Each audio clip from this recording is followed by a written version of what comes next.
हमारी एक मैया है, ये वर्षों से गौरी गोपाल आश्रम में रहती हैं। कुछ दिन पहले मैया अपने घर चली गई थी, फिर कुछ दिन बाद माता वापस मेरे पास आ गई। तो माँ ने बताया कि मुझे बेटा इसलिए लेकर के गया था क्योंकि घर में नौकरानी की कमी थी। बेटे को लगा कि हम तो कमाते हैं, पत्नी भी कमाती है, बच्चों को कौन संभालेगा, काम वाली बाई रखेंगे तो खर्चा लगेगा। व्यवहार उसने माँ के साथ माँ की तरह नहीं किया। क्यों मैया, कैसी हैं आप? इतनी खुश हूँ कि जो मुझे घर में सुख नहीं मिला वो मैं मेरे को गौरी गोपाल आने के बाद मेरे को इतनी सुख मिला है कि मेरे को कोई जात की कमी नहीं है। और मेरा जो बेटा है उसको तो छोड़ दो बाजू पे, पर जो मेरा बेटा ये बैठा है उसको तो पूरी दुनिया जगत जानती है। आज उन्होंने हमारे लिए जो किया है वो कोई और बेटा नहीं कर सकता। आपका बेटा आपको लेके गया था और फिर आपको फिर वापस आप आ गई। 15 दिन भी मैं नहीं रही थी। 15 दिन के पहले ही मैं इधर आ गई। गुरुजी को बोला, गुरुजी मैं तो जाके आ गई काम वाली की नौकरी करके। सुबह मैडम को टिफिन बना के देना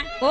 अच्छा, आपका बेटा नहीं चाहता कि आप घर पे रहें? गुरुजी बेटा तो चाहता है, वो तो आज भी बोल सकता है। तो बहू नहीं चाहती कि आप रहें? हाँ, और मैं कभी कभी 10 दिन के लिए 15 दिन के लिए मैं चली जाती हूँ। तो मेरे को अभी 6 बजे मैं घर पहुँचती हूँ सुबह, तो मेरी बहू धीरे से मेरे को क्या बोलती है कि बोले आप ऐसा करो बेला बहन के घर चले जाओ। अभी मेरे को पहुँचे 2 घंटा भी नहीं होता है और बोले आप बेला बहन के घर चले जाओ, मतलब मेरी छोटी लड़की के घर चले जाओ। मतलब बेटा बहू ये नहीं चाहते कि माँ घर पे रहें। हम कहते हैं देखो, बड़े बुजुर्ग कोई आपसे दौलत नहीं चाहते, पैसा नहीं चाहते, सम्मान से उन्हें इज्जत से 2 रोटी दो और रखो। यदि ये दास अनिरुद्ध 310 माओं को साथ सम्मान रख के सेवा कर सकता है तो आप अपने जन्म देने वाली माता को तो सम्मान से घर पे रख ही सकते हैं। कुछ माएं ऐसी हैं यहाँ पर जिन माओं के 3 बेटे हैं पर एक भी बेटा फोन नहीं लगाता।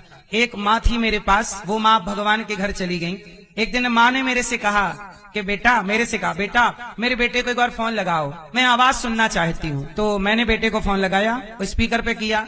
मैंने बेटे से कहा आपकी माँ से, अच्छा माँ को ना सांस की बीमारी थी, दमा, वो बार बार वो लेना पड़ता था सांस के लिए, और माँ के लिए डॉक्टर ने बोल दिया था 15-20 दिन बाद चली जाएंगी। तो मैंने बेटे को स्पीकर पे बात कराई माँ से। मैंने कहा बेटा आपकी माँ बात करना चाहती है। तो बेटे ने कह दिया कि मेरे लिए माँ कुछ बोलती, उसके पहले बेटे ने बोल दिया कि मेरे लिए तो माँ मर गई। माँ ने ये सुन लिया स्पीकर पर, बेटे ने फोन काट दिया। मैंने कहा देखो माँ, तुम बेटे की आवाज सुनना चाहती थी ना, सुन ली। मैंने कहा बेटे की आवाज नहीं, अब परमात्मा की पुकार सुनो और भगवान का आश्रय ग्रहण करो।